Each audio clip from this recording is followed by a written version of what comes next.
Manfaat apakah yang mungkin dicapai manusia dengan pelaksanaan ibadah haji? Banyak sekali faedah yang dapat diambil dari pelaksanaan ibadah haji, sebagaimana juga yang terkandung di dalam ibadah sholat pada video-video yang telah berlalu. Orang diperintahkan tawaf keliling Ka'bah, menempatkan rumah suci itu di sebelah kiri. Dalam hal ini dapat diketahui bahwa Ka'bah itulah dulunya kutub putaran bumi, waktu mana lapisan ionosfer masih tipis hingga sinar surya sempat memberi panas lebih besar kepada permukaan bumi. Praktis ketika itu hanya Makkah yang jadi daerah paling subur dan di sana manusia bermukim. Surat ketiga ayat 96.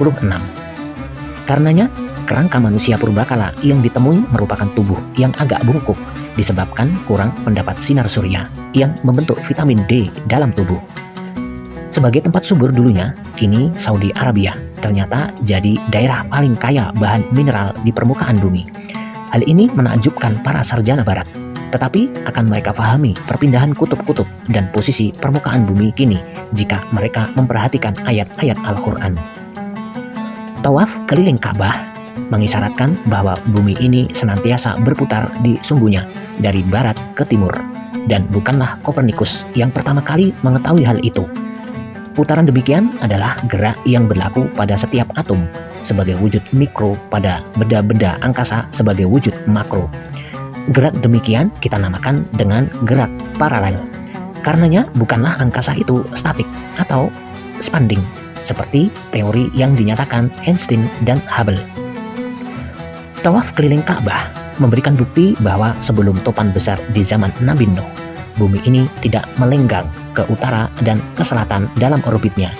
Karenanya waktu itu tidak ada pergantian musim di seluruh permukaan bumi, dan karenanya juga waktu itu tidak berlaku perpindahan kutub-kutub magnet bumi di utara dan di selatan, sebagaimana keadaannya kini berpindah sepanjang waktu maksimal 10 derajat dari kutub putaran bumi, yaitu tanggal 21 Juni dan 22 Desember.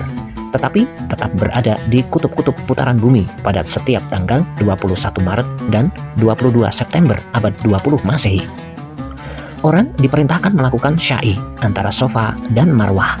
Maka dalam hal ini dapat diketahui bahwa sya'i adalah gerak jalan atau berlari-lari antara Safa dan Marwah sesudah melakukan ibadah tawaf keliling Ka'bah. Tidak boleh lebih dulu sya'i kemudian tawaf. Ketentuan ini mengandung pengertian ilmiah. Pengertian yang terkandung di dalam ibadah sya'i itu ialah bahwa pada zaman sesudah berlakunya topan besar dulunya, posisi kutub-kutub magnet bumi senantiasa berpindah tempat yang kini ternyata sejauh 10 derajat atau 1100 km. Dari kutub putaran bumi, baik di utara maupun di selatan, perpindahan posisi magnet demikian menimbulkan pergantian musim di permukaan bumi, atau tepatnya bumi terdorong ke arah utara dan ke selatan dalam orbit keliling surya.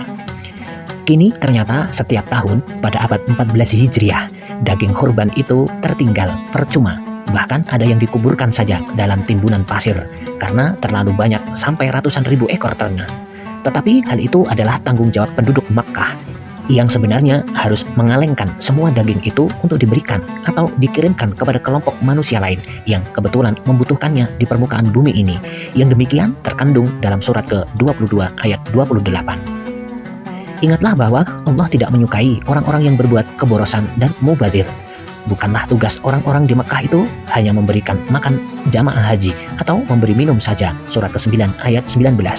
Tetapi juga hendaklah mengalengkan daging-daging kurban untuk dikirimkan kepada masyarakat Islam yang kekurangan makanan di daerah lain sebagai realisasi dari surat ke-22 ayat 28 dan surat ke-49 ayat 10. Orang diperintahkan memotong dan meninggalkan rambutnya selaku bagian tubuhnya di daerah Makkah. Hal ini adalah perlambang kecintaan terhadap nenek moyang yang dulunya bertempat tinggal di kota itu. Para jamaah haji meninggalkan rambutnya demikian sebagai tanda berhutang budi terhadap Makkah yang mengandung nilai histori, geologi, dan sebagainya. Seperti nantinya setiap manusia akan kembali kepada pencipta Esa di akhirat, bahwa setiap diri harus kembali kepada asalnya di bumi kini dan kepada Allah di akhirat nanti. Semoga dengan mengirim rambut demikian dapat tercapai rahasia yang terkandung pada surat kedua ayat 196 bagi orang-orang yang kiranya tidak sanggup melaksanakan ibadah haji, sementara itu berusaha menyembelih kurban di daerah masing-masing untuk dibagi-bagikan sebagaimana juga dilaksanakan para jamaah haji di tanah suci. Namun Di balik itu, alangkah baiknya pula orang yang telah pernah naik haji ke Mekah bila mana ingin lagi menunaikan ibadah haji itu untuk kali kedua, supaya berrela hati menyerahkan kesanggupan melakukan ibadah haji itu kepada orang lain dalam lingkungan keluarganya atau kepada jirannya. Sikap yang begini bukan saja dianggap lebih sempurna dalam segi ajaran agama, juga sangat berguna bagi keharmonisan masyarakat bersama. Begitupun dalam peningkatan kesadaran dan pengalaman orang-orang di sekitar. Demikian sekedar perlu mengenai manfaat dari berbagai manfaat lain yang mungkin dicapai dengan pelaksanaan ibadah haji. Semoga yang kita sampaikan tadi dapat difahami serta menjadi bahan peningkatan keinginan orang-orang beriman untuk melaksanakan ibadah suci tersebut.